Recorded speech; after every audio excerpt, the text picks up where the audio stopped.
At 70 years old, I thought I had already lived through every kind of heartbreak. I buried my parents, I buried my husband, and I endured the slow unraveling of friendships that time or betrayal always seemed to steal away. But nothing prepared me for the day I sat in that oak-paneled lawyer's office, listening to the words of my late husband's will. I thought I knew the man I had spent nearly 5 decades beside. I thought I knew my children. I thought grief was a straight line you lose, you cry, you heal. But grief can twist itself into something uglier when it mixes with betrayal. It can become poison. And on that day, I tasted it. I should start with the simplest truth. My name is Margaret. I am a 70-year-old widow, and I was married to Richard for 47 years. We met when I was just 22, fresh out of nursing school, still wearing my hair long and tied back with ribbons like a girl who hadn't yet learned how cruel the world could be. Richard was a businessman, sharp, ambitious, and charming in a way that made me feel lucky just to stand beside him. Back then, he told me we would build a family and a life that would never leave me wanting. And for a long time, I believed him. I believed every word. We had 3 children together. Thomas, the eldest, strong-willed and hungry for his father's approval. Claire, our only daughter, tender but sharp, who inherited my quiet resilience. And Michael, the youngest, my sweet boy, who always seemed to be caught between his siblings' storms. From the outside, we looked like the perfect family. People said so all the time. They saw the big house, the Sunday dinners, the polite smiles at church. What they didn't see were the fractures, the whispered fights behind closed doors, the way Richard's eyes sometimes grew cold when things didn't go his way. But I stayed. I stayed because I loved him, or because I told myself I did, or because I thought love meant enduring. I stayed for the children, though I see now they absorbed every silence, every slammed door, every wound we tried to hide. When Richard passed away, a part of me softened. Death makes saints of the departed, doesn't it? I remembered the man who carried me over the threshold of our first home, not the man who sometimes stayed out too late and came back smelling of whiskey and perfume I didn't wear. I remembered the father who taught our children how to ride bikes, not the one who barked at them for getting poor grades. I let the sharpness of our marriage blur in my mind, because grief is heavy enough without the weight of anger. And maybe I thought his death would close a chapter, give me peace. But the will tore that peace apart. The day we gathered in the lawyer's office, the air was thick with something I can only describe as dread. My children sat around the polished table with me. Thomas, in his suit and tie, always posturing, as though the world were watching. Claire, with her carefully composed face, hands folded neatly in her lap, but I could see the pulse of her anxiety in her throat. And Michael, fidgeting, avoiding everyone's eyes, as if he already knew some storm was about to break. I sat at the head, my fingers trembling on the wood, listening to the hum of the clock. The lawyer cleared his throat, adjusted his glasses, and began to read. At first, it was simple.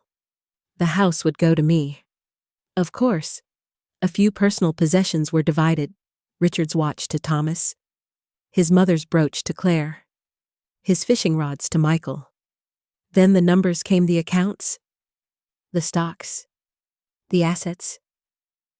My breath caught when I heard them, not because I didn't know we were wealthy, but because of how Richard had divided everything. He had left almost nothing to Claire. Almost nothing. My daughter, my only girl, was given a fraction of what her brothers received. I felt the blood drain from my face, and I turned to look at her. She was pale, rigid, her lips pressed together so tightly they looked bloodless. Thomas's eyes widened, then darted to me, and Michael's face sweet. Michael's collapsed in shock. None of us could speak. And then the lawyer kept reading. A letter. A sealed letter Richard had written before he died. To be read aloud only after the will. My heart pounded so violently I thought it might burst. He had never told me about this. The lawyer's voice shook as he unfolded it and began, "My dearest family." It began, and already the words felt strange, as though Richard's ghost were in the room. If you are hearing this, I am gone. And if I am gone, the truth must come out. I have lived a life with secrets, and now I must set them free. I gripped the table so hard my knuckles turned white. The truth. What truth? I glanced at my children, all of them frozen in horror, waiting. The lawyer continued. Richard confessed that Claire was not his biological child. That years ago, in the loneliness of our marriage's darkest days, I had strayed. He wrote that I had been unfaithful, that Claire was the result, and though he raised her as his own, he could never forgive. My daughter's head snapped toward me, her eyes wide with betrayal and pain. "Mom," she whispered, her voice breaking. But before I could even speak, the lawyer kept going. He claimed he had known since the day she was born, that the timing, the features, the whispers from neighbors had made it undeniable. And so he had punished me in silence, punished Claire in ways no one could see, withholding affection, favoring the boys, always justifying it to himself as justice. And now, in his death, he left her almost nothing, not out of malice. He wrote, but because she was not truly his blood, my world collapsed. My daughter's face was white, then red, then streaked with tears. Thomas sat back, shocked into silence, and Michael put his hands over his mouth. They were all staring at me, as though I had betrayed them, as though the shame written in Richard's letter were true. But it wasn't. My voice broke as I tried to speak, tried to explain. But no sound came. How could I? How could I defend myself when the dead had already damned me? The truth was this: I never strayed. Not once. Claire is my husband's daughter, as much his as the boys'. Every word of Richard's letter was a lie, a cruel, vindictive lie, crafted by a man who carried his bitterness to the grave and decided to shatter us, even as he left this world.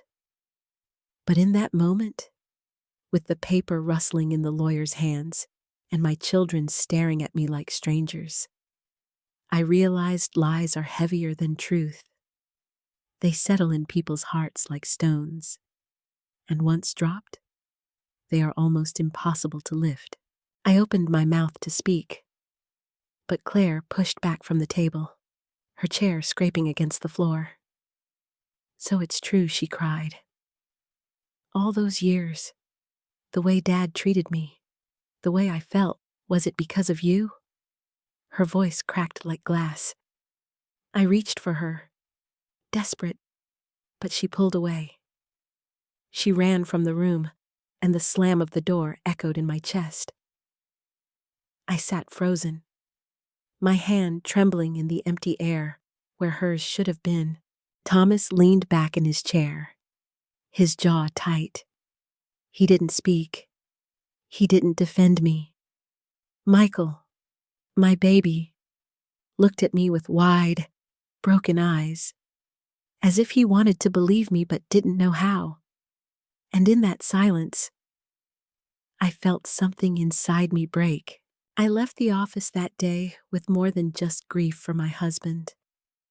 I left carrying the unbearable weight of betrayal, not his betrayal of me, but his betrayal of our daughter, our family, our very legacy. He had poisoned the roots of everything we built, and I didn't know if I could ever undo it. But I knew one thing: I would not let his lies be the final word. I would not let my daughter carry his cruelty as truth.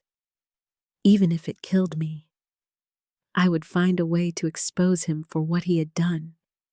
Because if I didn't, then Richard would win. And after everything, I could not let him win. The drive home from the lawyer's office felt like an endless tunnel. My hands clutched the steering wheel so hard my knuckles throbbed, but I couldn't release them. The silence in the car was suffocating.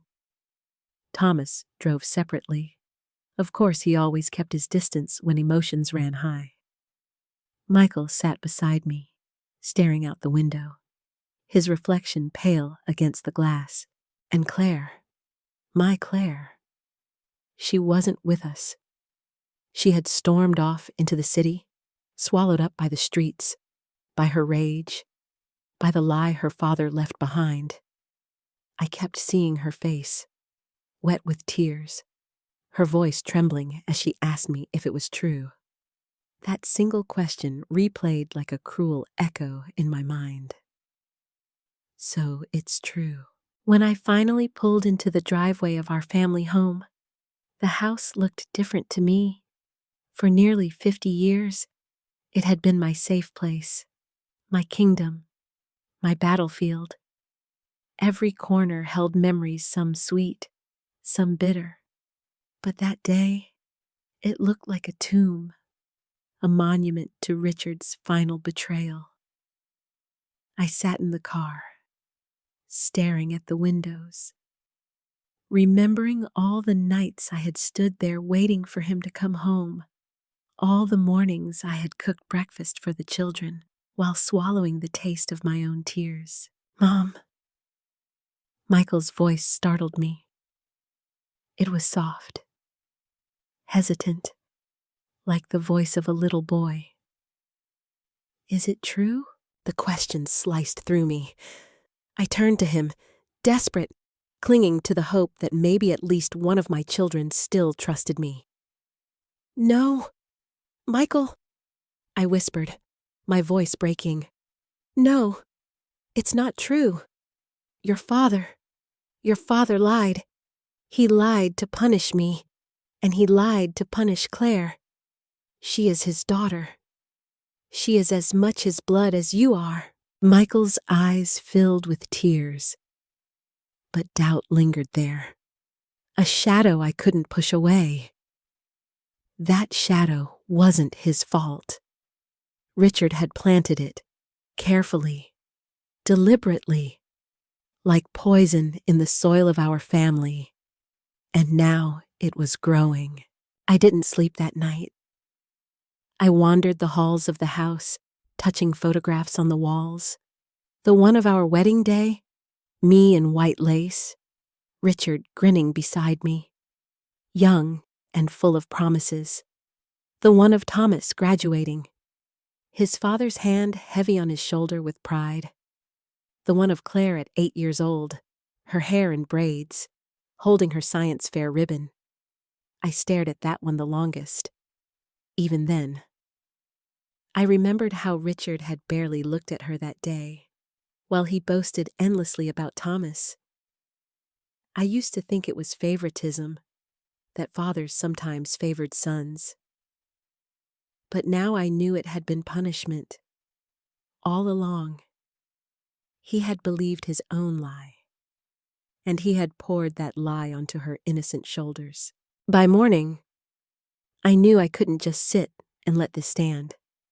If Richard thought his last words would destroy me, destroy us, he underestimated the strength of the woman he left behind. I was tired. Yes. Old. Yes. But I was not broken. I would find a way to clear Claire's name, to clear mine. I started with the past.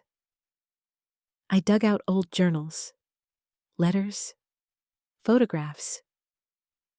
I remembered the year Claire was conceived. Richard had been traveling constantly for work.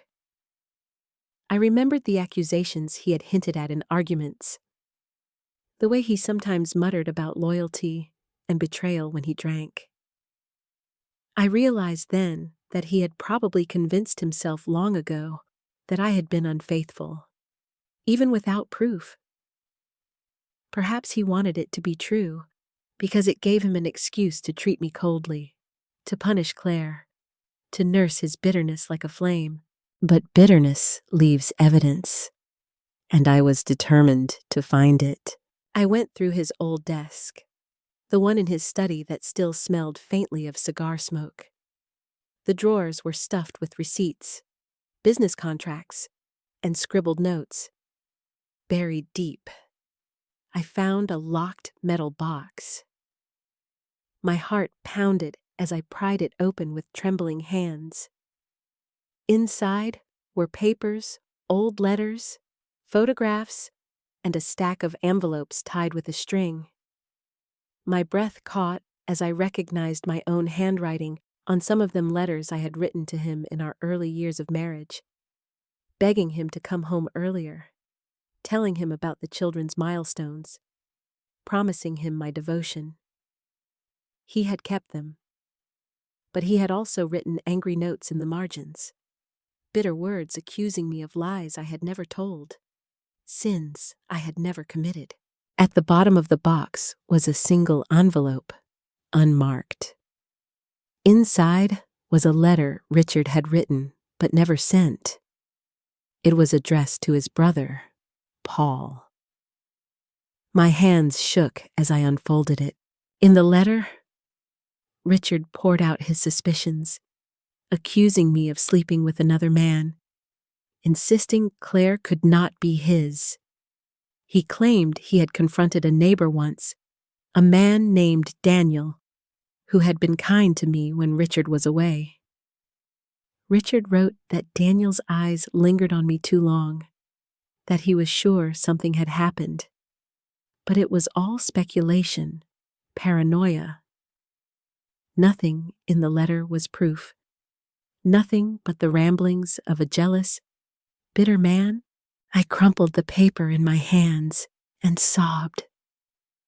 All these years, he had lived in suspicion, poisoning himself, poisoning us. And now he had weaponized those suspicions against his own daughter. But I realized something then. As much as Richard had lied, as much as he had written his bitterness into that will, there were ways to prove the truth. DNA, science, cold, undeniable fact. Claire was his child, and I would prove it. I called her the next morning. She didn't answer. I called again and again. Finally, after the 5th try, she picked up. Her voice was flat, hollow. "What do you want?" "Mom, Claire, please. I need to see you. I need to talk to you face to face. This isn't what you think it is. I need you to hear me out." Silence. Then, with a sigh that sounded like defeat, she agreed to meet me at a cafe downtown. When I saw her, my heart shattered all over again. Her eyes were swollen from crying. Her shoulders slumped. She looked like a woman who had been gutted from the inside. I reached for her hand, but she pulled back. "Claire," I whispered, "your father lied. He carried bitterness with him to his grave, and he used it to hurt you. But you are his daughter. I swear to you, You are his. She laughed, but it was a sound full of pain. How can I believe you, Mom? He left it in writing. He put it in his will. Why would he lie? Because he was a broken man, I said, my voice trembling. Because he convinced himself of something that was never true. Because he wanted to punish me.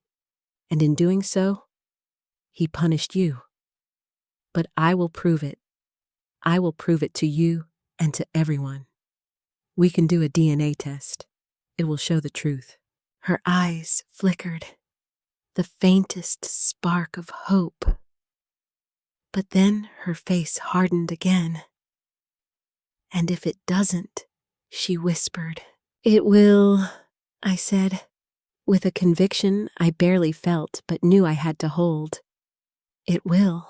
We sat in silence for a long time. When she finally agreed to the test, I felt a flicker of triumph. Not for myself, but for her, for the chance to lift the weight her father had buried her under. The next weeks were a blur of waiting. The test was done quickly. Michael even volunteered his DNA to help confirm, though Thomas refused. Too proud, too bitter. And while we waited for the results, the family fractured further. Thomas barely spoke to me, muttering that Dad must have had his reasons. Michael hovered, torn between loyalty and confusion. Claire kept her distance, her trust shattered, her eyes full of questions I couldn't answer. When the envelope finally came, my hands shook so violently I almost couldn't open it. Claire insisted on reading it herself. We sat at my kitchen table, the afternoon light slanting across her face, her fingers trembling as she unfolded the paper. Her breath caught, and then her shoulders sagged. Tears streamed down her cheeks, but this time they were different. Lighter. She shoved the paper toward me, her voice breaking. It says he was my father. All along. 100%. I wept then, the kind of sobs that rattle your bones. I pulled her into my arms, and for the first time since that cursed day in the lawyer's office, I felt something like hope. But hope, I would learn, is fragile. Because proving the truth didn't heal the wounds Richard left. It didn't erase the years of neglect, the suspicion, the favoritism, and it didn't stop the storm that was still coming. Because when Thomas found out about the DNA results, his face turned white. He realized then that his father's last words had been nothing but lies. Lies he had believed, lies he had clung to, because they gave him an excuse to see himself as the favored son. And with the truth revealed, everything he thought he knew about his father shattered. He turned on me, on Claire, on Michael, on all of us. The poison had spread too deep, and I realized the fight wasn't just about proving paternity anymore. It was about surviving the legacy Richard had left us, a legacy of betrayal, bitterness, and destruction. Thomas's anger came like a storm with no warning, though maybe I should have seen it brewing. When the DNA results proved Claire was undeniably Richard's daughter, I thought the truth would bring relief, closure, maybe even a small measure of healing. But instead, it ripped something open in Thomas. My eldest son had built his entire identity on being Richard's real child, the favorite, the one who carried his father's legacy. To discover that it was all based on a lie left by a bitter man, it was like pulling the ground out from under him. The night I told him, his jaw clenched so tight I could see the veins in his neck. So that's it. All those years Dad treated her like dirt. All those years I thought I was the chosen one, and it was for nothing. His voice cracked, raw with rage. You're telling me my father was a liar. I reached for him, desperate to calm him, but he pulled away. Thomas, your father was complicated. He loved you, but he let his bitterness twist him. It wasn't your fault. None of this was your fault. He laughed bitterly. Not my fault I sided with him. Mom? I ignored Claire when she cried. I defended him when he was cruel. I believed him because I wanted to. And now I look like a fool. Do you know what that does to me? His words cut deep, but I could see the truth in them. He was shattered, not just by Richard's betrayal, but by the reflection it forced him to see of himself. He had been complicit, blindly loyal, and now he couldn't bear the shame. That night, he left the house in silence. Days turned into weeks, and he stopped answering my calls. Michael tried to reach him, but Thomas only grew colder. I saw it in his eyes the last time we crossed paths at the grocery store. His anger wasn't just at Richard anymore. It was at me, at Claire, at the world. Because in his mind, the truth had stolen something from him, the pedestal his father had built beneath his feet. Meanwhile, Claire was trying to piece herself back together. She came over more often, sitting at the kitchen table with me, sipping tea in silence. Sometimes she cried. Sometimes she just stared at the photographs on the walls. He hated me for nothing, she whispered once, her voice trembling. All those years I thought it was me, that something was wrong with me, but it was him. I took her hand and squeezed it. You were perfect. You were always perfect. It was never you. But no matter how many times I said it, I knew words couldn't erase scars carved by decades of neglect. Claire was in her 40s now, with children of her own, and yet she still carried the wounds of a little girl who had never felt her father's love. As for Michael, he became my quiet anchor. He stopped by often, bringing groceries, checking on me. Sometimes I caught him looking at me with pity, as though I were too fragile to stand. But I wasn't fragile. I was furious. Furious at Richard for planting lies so deep they still choked us. Furious at myself for staying in a marriage where those lies were allowed to grow. Furious at the silence that had become the language of our family. And beneath that fury, a dangerous thought began to take root. Maybe Richard's lies shouldn't just be exposed to us. Maybe the world should know. I wrestled with that thought for weeks. It felt wrong, airing family secrets, dragging a dead man's reputation through the mud. But then I thought of Claire, sitting in her childhood bedroom at night, wondering why her father didn't love her. I thought of the letter Richard had left, carefully crafted to ruin her even after death. And I thought, why should he get the last word? Why should his lie be carved into history, while the truth rots in silence? So, I began gathering everything I had, his angry notes, the unsent letter to his brother, the DNA results. I even found old photographs where the truth seemed to shine through Richard holding Claire as a baby, his eyes softer than he ever allowed them to be later in life. I wanted to build a case, not for court, but for the court of memory, for my children, for myself. One evening, I called them all over, Thomas included, though I doubted he would come. To my surprise, he did. He stood in the doorway, arms crossed, eyes wary, as Claire and Michael sat at the table. My heart pounded as I laid out the papers in front of them. "These are your father's words," I said, my voice trembling.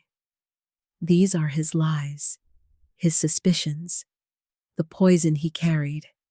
And these," I held up the DNA results with shaking hands, "are the truth. You deserve to see all of it, not just the part he wanted you to believe." Michael leaned forward, reading quietly. Claire sat rigid, her eyes locked on the paper as if it might burn her. Thomas stayed in the corner, his face unreadable. When the silence grew unbearable, I spoke again. "I loved your father. I stayed with him, even when he was cruel, because I thought that's what love was. But love doesn't destroy. Love doesn't punish. He let his bitterness rot him, and in the end, he tried to make it rot you too. But I won't let him win. I won't let his lies define us anymore." My voice cracked, but I pressed on. "You can hate me if you want. You can walk away. But know this, I never betrayed him. I never betrayed you. And I will fight until my last breath to make sure the truth is what survives." The room was heavy with silence. Then Claire stood, tears streaming down her face. She came to me and wrapped her arms around me, sobbing into my shoulder. For the first time in years, I felt her trust, fragile but real. Michael joined us, his arms circling us both. But Thomas turned and walked out without a word. The slam of the door echoed through the house, just as Claire's had the day of the will reading. My heart sank, but I knew forcing him would do no good. He had to face his demons alone. In the weeks that followed, something shifted. Claire started bringing her children around more often, letting them fill the house with laughter. Michael fixed the leaky faucet in the kitchen and painted the porch.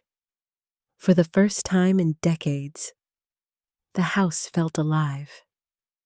And yet, every empty chair reminded me of Thomas. One evening, as I sat on the porch watching the sunset, Michael sat beside me. "Do you think he'll ever come back, Mom?" he asked quietly. I swallowed hard. "I don't know, but I have to hope. Because no matter what, he's still my son." But hope is a fragile thing. Days turned into months, and Thomas stayed silent. I heard whispers through the community that he had been drinking heavily, that his marriage was crumbling. People said he blamed me, blamed Claire, blamed anyone but himself. I wanted to reach out, but I knew forcing myself into his bitterness would only push him further. Then one night, the phone rang. It was nearly midnight, and my heart jumped when I heard Michael's voice on the other end. "Mom," he said, his tone tight with panic. "It's Thomas. He's in the hospital." The world tilted. My breath caught. What happened? Car accident. He'd been drinking. My chest tightened, and I felt the years collapse onto me. Every moment of anger and silence, every slammed door and bitter word. I thought of the little boy Thomas used to be, the one who clung to my hand at the fair, the one who cried when he skinned his knee. That boy was still my son. He would always be my son. I rushed to the hospital, my legs trembling as I walked through the sterile halls. When I reached his room, I froze. Thomas lay in the bed, pale, bruised, a tube in his arm. His eyes flickered open, and for the first time in months, he looked at me. Really looked. "Mom," he whispered, his voice hoarse. "I'm sorry." Tears spilled down my cheeks. I sat by his bed and took his hand, fragile and cold. "No, my love," I whispered.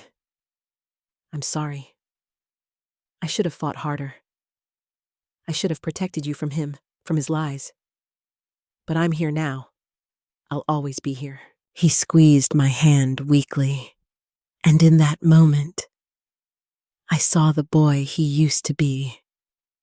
The bitterness was gone, washed away by regret and pain. But I also knew something else. Richard's lies had almost killed him. And if I didn't find a way to end their hold over us once and for all, they would destroy us completely. So I made a choice, a dangerous one. I would expose the truth not just to my children, but to everyone. The community that had whispered behind our backs, the relatives who had judged, the people who thought they knew our family. I would drag Richard's lies into the light, even if it meant shattering the illusion of the perfect man he had pretended to be. Because sometimes, revenge isn't about hurting someone back. Sometimes it's about refusing to let their poison survive them. And I was ready to burn every last piece of his false legacy to the ground. When I decided to drag Richard's lies into the light, I never imagined how naked it would make me feel. I collected every scrap of paper he had hoarded, every angry margin where he scratched his suspicions, the unsent letters to his brother, the receipts that showed how he spent more nights away than he'd admitted. I printed the DNA results, made copies of the photographs where he held Claire like any proud father, and I wrote a short, painfully honest letter of my own, one that said everything I had been too ashamed or too afraid to say while he lived. Then, instead of sneaking this evidence into some quiet drawer, I put it all into a folder and walked to the town hall. It was a small place. Our town gossip moved faster than the wind. I could have whispered the truth to the neighbors or called a lawyer, but my aim wasn't to sue or humiliate. It was to dislodge a rot that had been allowed to spread unchecked. So, I booked a small community meeting under the pretense of a family history discussion, the sort of thing retired folks did to fill afternoons. I sent invitations to relatives, old friends of Richard's, anyone who'd ever listened too eagerly to the underside of our lives. I wanted witnesses, not because I craved an audience, but because I wanted the truth to be seen, and because I wanted my children to know that the world need not carry their father's lies as fact. The hall filled slowly. Faces softened by years turned toward me with curiosity and thinly veiled judgment.